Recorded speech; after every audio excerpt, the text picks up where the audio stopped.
Best of all, there's coverage for every wallet size. Make the smart call before it's too late.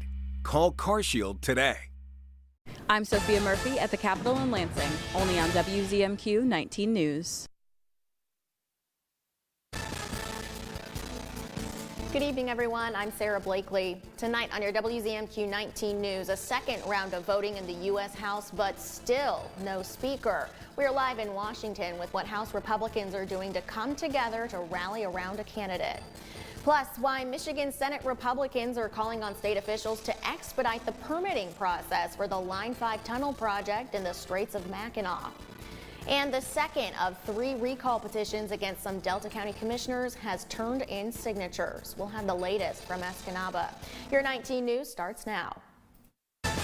Live from the UP. 19 News at 6.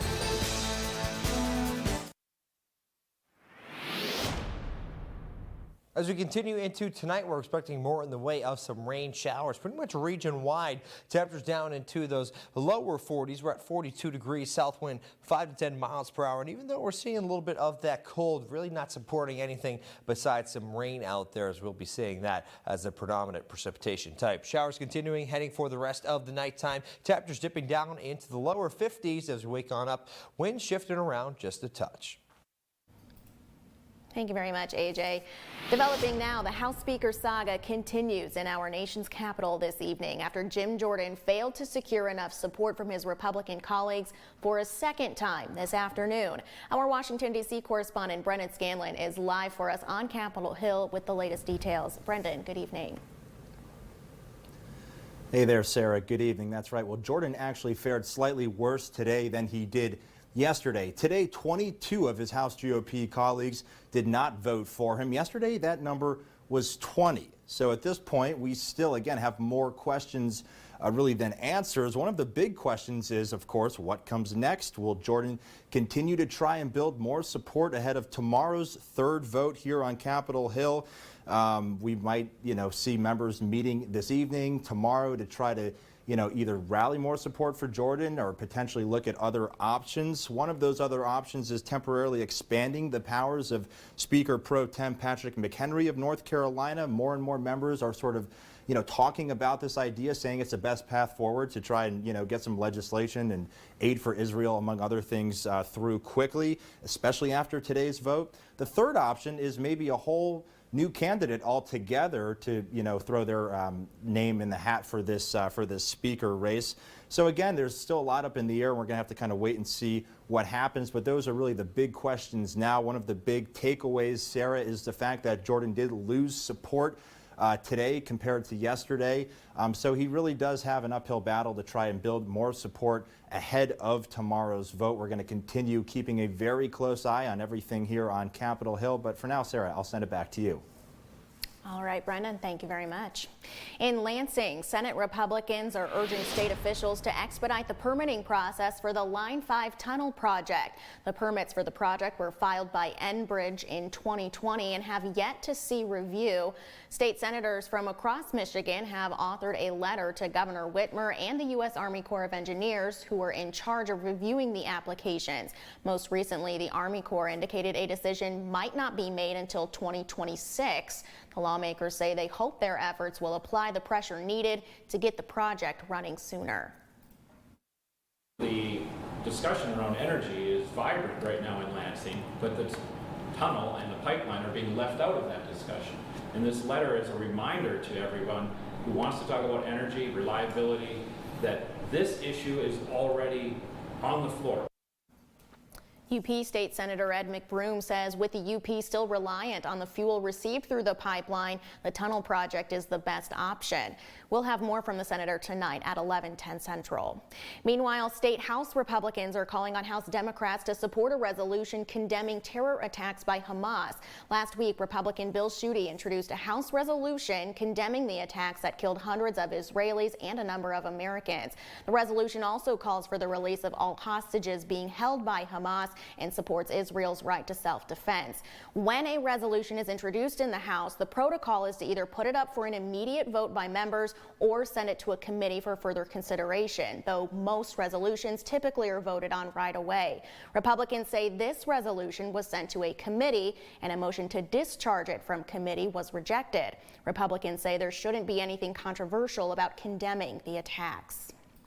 We have new details tonight in the recall effort against one Delta County commissioner. The group that launched that effort is now one step closer to making it on the ballot next May. The Delta County Citizens for Ethical Leadership has been circulating petitions in support of the recall of Commissioners David Moyle, Bob Barron, and Robert Peterson.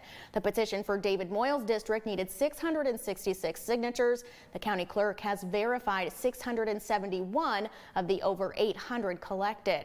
Moyle has until next Wednesday to challenge any of the signatures, and the remaining 91 signatures will be verified by the clerk if necessary. The petition against Barron has also been turned in, and circulators in Peterson's district have until November to collect signatures. Your first warning weather forecast is coming up after this break. Plus, that's what Carl says. So when does the UP typically see its first snowfall? Carl says it kind of depends. He's here to explain. And how a Delta County woman is working to make trick-or-treating fun and safe for everyone. That story after the break. 19 News is brought to you by Dan Perkins Construction. When you put on a product this nice, you want to sing it from the rooftops. You know my roof's good looking, will last the rest of your life. Each day I go to work thinking, you know we're doing this right. Buy a roof for me and I think you'll see you'll be happy as a gherkin. 'Cause we do it right and we're really polite. Take it from me, Dan Perkins. You try rhyming something with Perkins. Bucko's Party Store, where the party starts. They're your party store and more in Calumet. They have a great selection of snacks, frozen food, craft beers, top shelf liquor, and disposable vapes. When the winter chill gets to you, keep warm and in style with Keweenaw alpaca gear.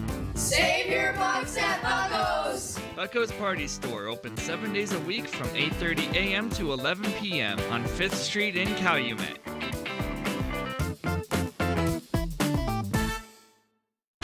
Now is the best time to get into Survivor. Everybody getting your first look at the new Lulu tribe. Everybody at once. Jaw drop. For the first time in the new era. Oh my God! Your fate in the game is about to change. That's crazy. This is new era Survivor. I gotta be ready to jump ship. Thank God I'm a good swimmer. A new Survivor tonight on CBS and streaming on Paramount Plus. Mike Baxter, Pioneer. Dad, how do you kill an elk? Wait outside the lodge until last call, then hit it with a tire iron. And Legend. I have a 60-year-old truck and a 30-year-old marriage. You should be happy that I am stuck in my old ways. I do love that truck. No wonder he's the last man standing. Mitchell Reif reports at 6 and 11 on WZMQ 19 News.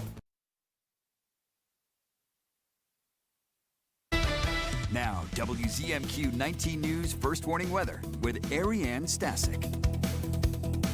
Well, we are all aboard the rain train as we continue throughout tonight, expecting more of that moisture to kind of overspread the region. You can see that happening, maybe some drier times as we head for our Thursday, but this outer band of precipitation likely will have to push back in as we head into the time frame, which will likely be the afternoon hours of Thursday. Further off to the east, could be staying dry just a touch, but those showers continuously rolling on in for those, I would say, late Thursday into Friday night activities there we have going on. Friday afternoon, a little bit of clearing here, but that's just ahead of our next storm system. That one going to sneak on in as we head into the weekend. Widespread regions here expecting probably at least 1/4 of an inch, maybe even up towards 1/2 inch of rainfall. If we do see some of those persistent bands kind of lingering on, could be even seeing a little bit more than that. Let's take a look as we continue moving along with our extended forecast. We were talking about a few showers as we head into our Saturday time frame. You can see they're more scattered about the region.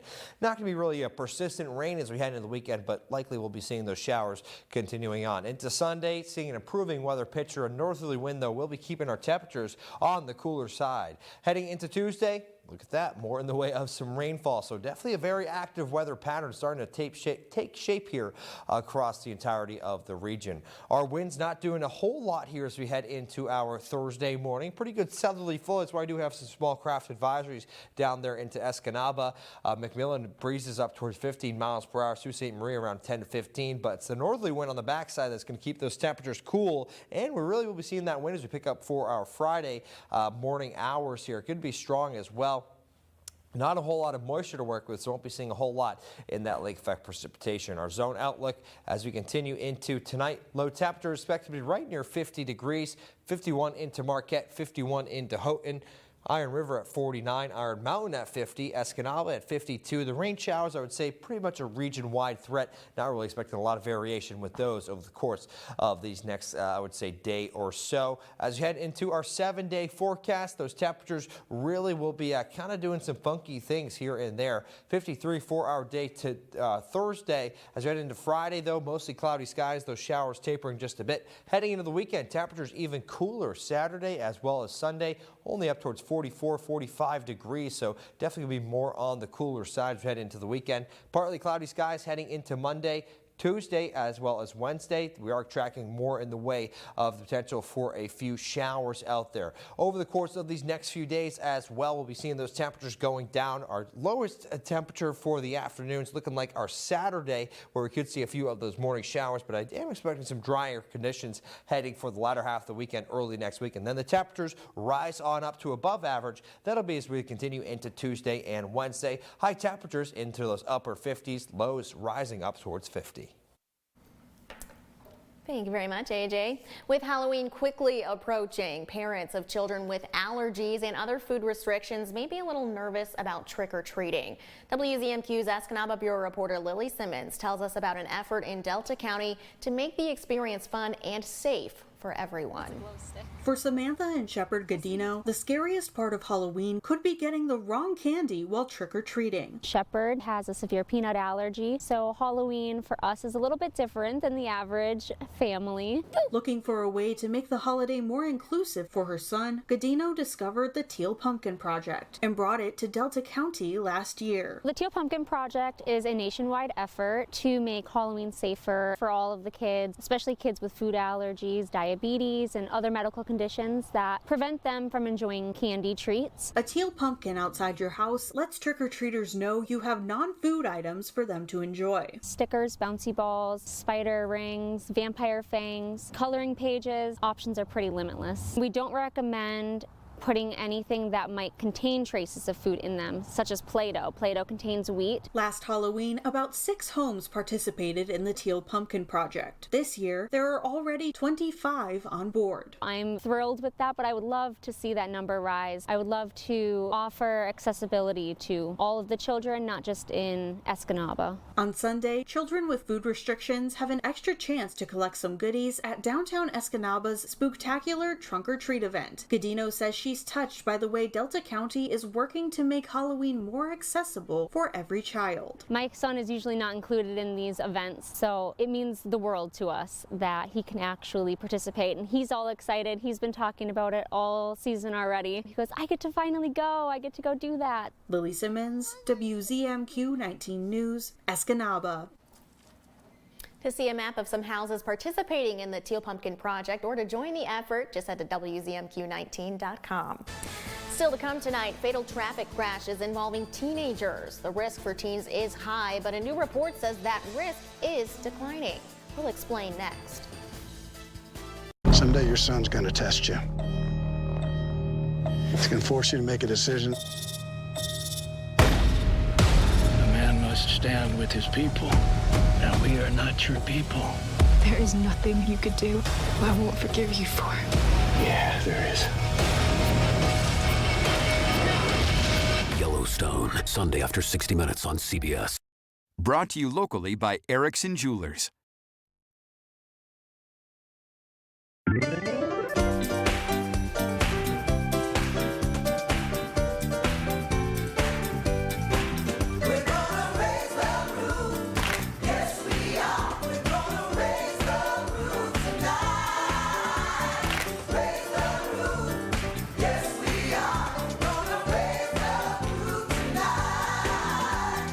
Everyone loves the Great Lakes.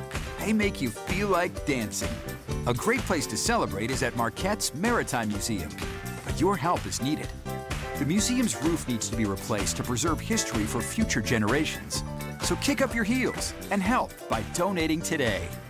Simply go to WZMQ19.com and hit the Raise the Roof link. A public service message from the New Attitudes Dance Studios, the Marquette Maritime Museum, and WZMQ 19.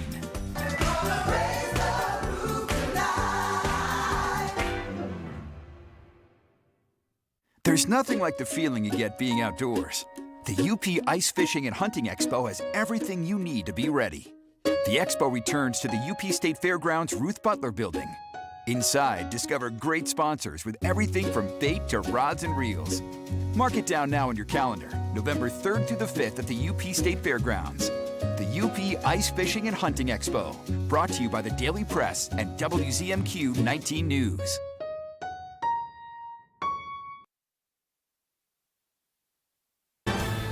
You're watching the award-winning WZMQ 19 News, live and local, with Sarah Blakely. On our nation's roadways, teenagers are at the highest risk of being involved in a fatal crash. But Danya Backus reports on a new study showing that risk appears to be dropping. Teenagers were behind the wheel of these two pickup trucks when they crashed in Oklahoma 10 months ago. Police say one truck swerved into the other, leading to a collision that killed a passenger. Crashes with young drivers are common, but new data shows signs of improvement. The study from the Governor's Highway Safety Association found fatal accidents involving drivers under 21 dropped 38% from 2002 to 2021. At the same time, deadly crashes among drivers 21 and older rose 8%. We were very, very surprised. Pam Shadle-Fisher authored the report. We are absolutely encouraged by it, and we think we've been doing the right things to get there. Fisher says a major reason for the drop is changes to how teens get a license.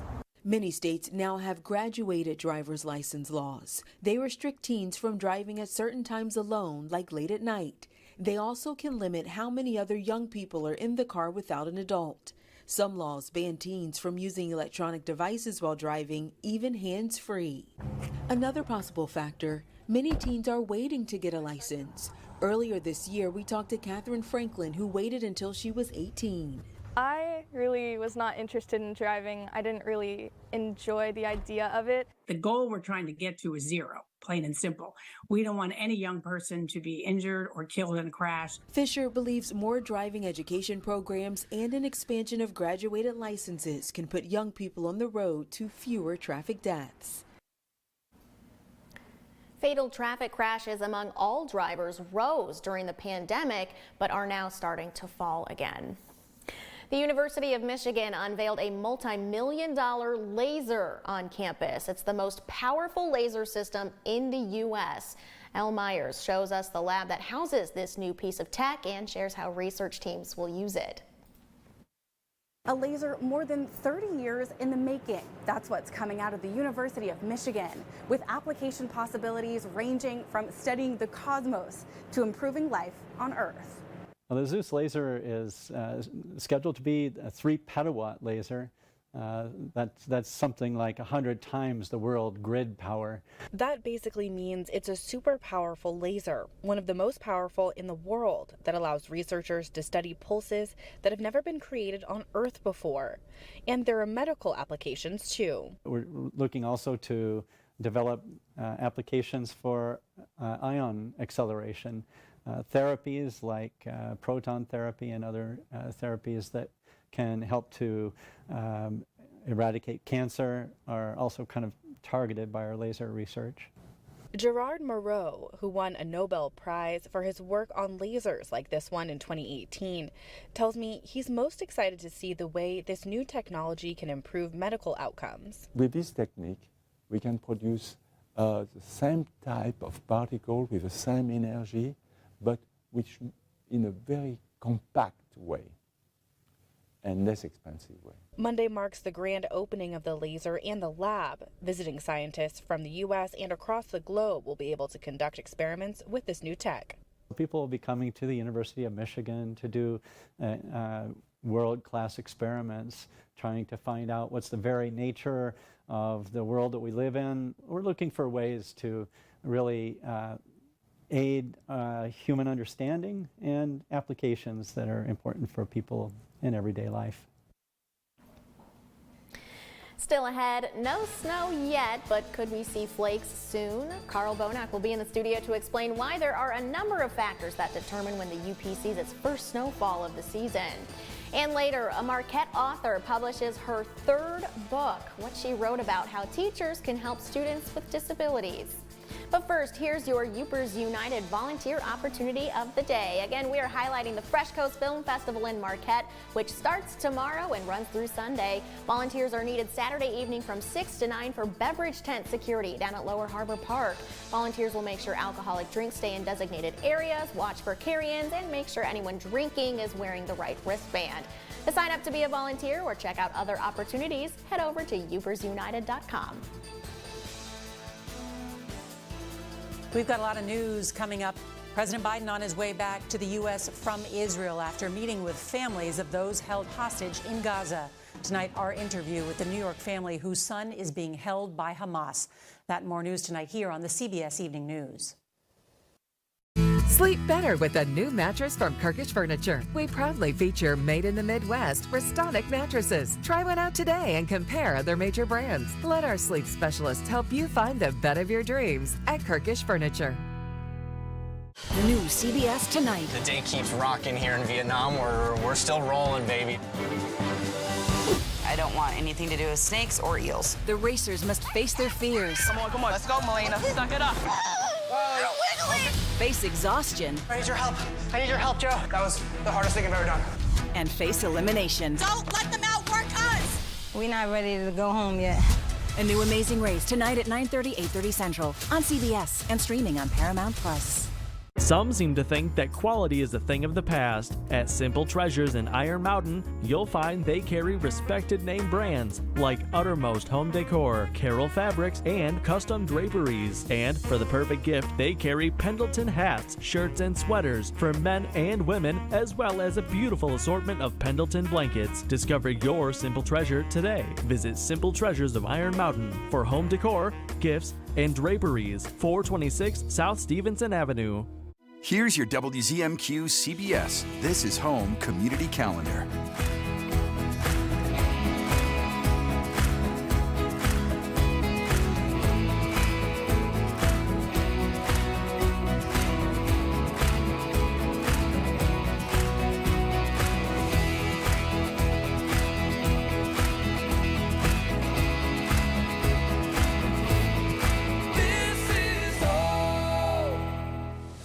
Major Seth Adams, the loudest voice in the West, heard from practically anywhere. Sounded to me like it come off the Ponderosa. Weekdays at 4 on MeTV 19.1.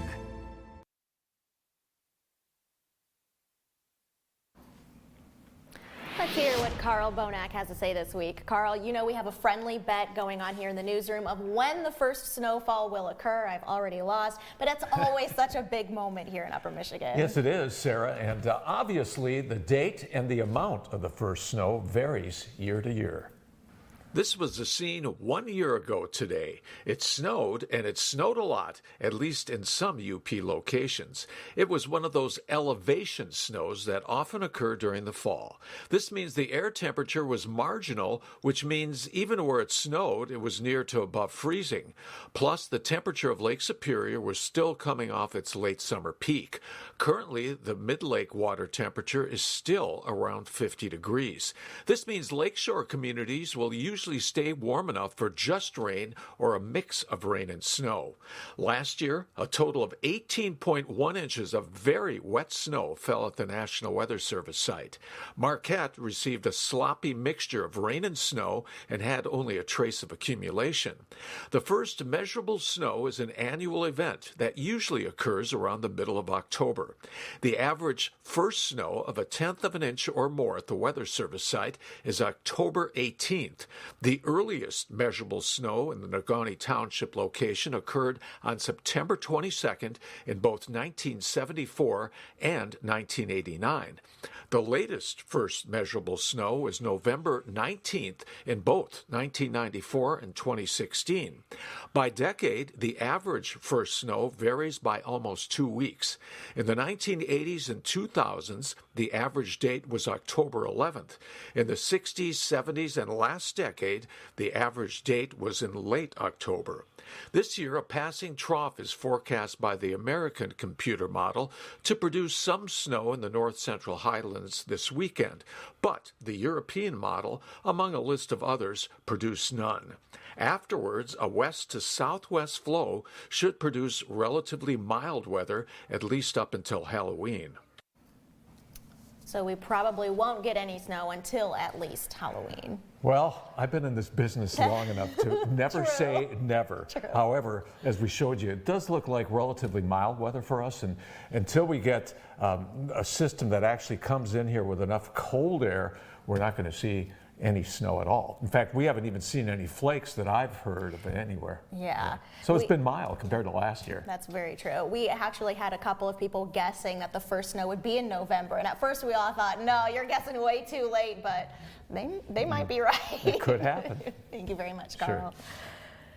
Coming up this weekend is one of the many events that shine a spotlight on the artists and creators around the UP. It's the Fresh Coast Film Festival, featuring over 80 films from creators around the UP and the region. While many see this as an opportunity to watch films created by local producers, it also gives those creators a chance to meet with others in the industry. Some filmmakers say Marquette has always been a catapult for creators, and the festival just helps to amplify that.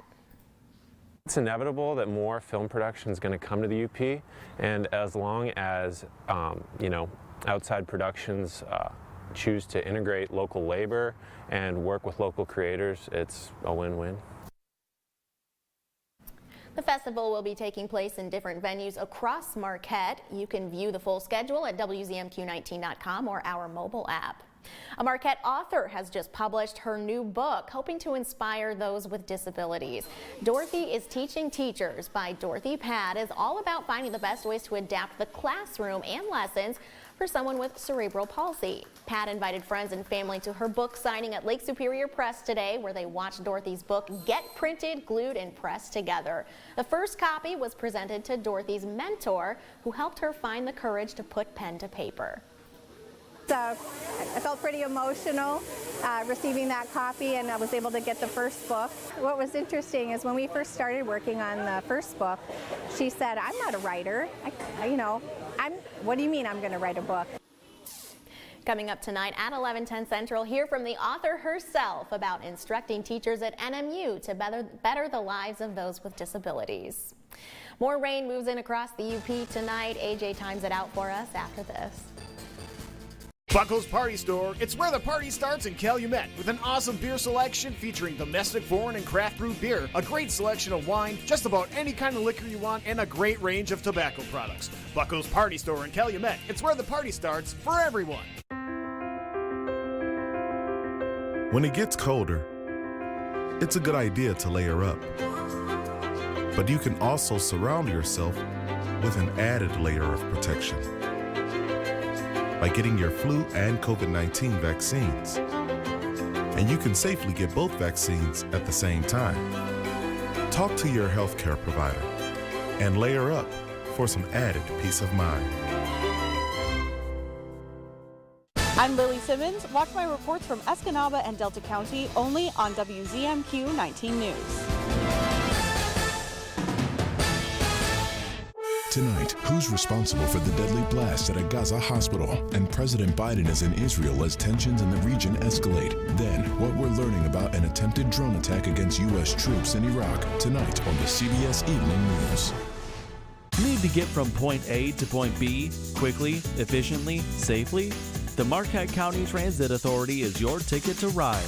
Friendly drivers operate clean, blue and white buses throughout Marquette County 365 days a year. Seniors 60 plus ride free every Wednesday. For information about routes and tickets, click on marktran.com. We keep you moving. Marquette Transit. when two celebrity-led teams What is this? face off.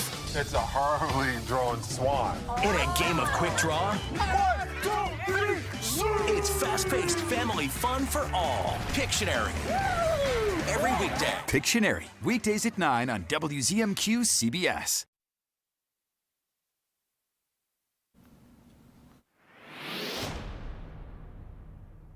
Get those raincoats and the umbrellas ready as we head into tonight, expecting more persistent showers here across the region. South wind about 5 to 10 miles per hour, shifting though to the northwest as we head into tomorrow morning, right to our 7-day forecast. Temperatures doing some funky things these next few days. We're into the 40s heading for the weekend, 44 Saturday, 45 into Sunday. Partly cloudy skies Monday, a few more rain showers. We continue into the middle of next week. Finally tonight, next Friday and Saturday, an annual event in Escanaba is bringing out the Wizard in kids and adults alike. A night of magic and wizardry presented by Highline transforms the Boniface Art Center into an enchanted castle. Attendees will be sorted into different houses, then explore 15 rooms featuring scavenger hunts, potion and fortune telling, trivia, and a shop where they can even get a wand. We have ticket details at WZMQ19.com. We'll see you back here tonight at 11. Tonight, President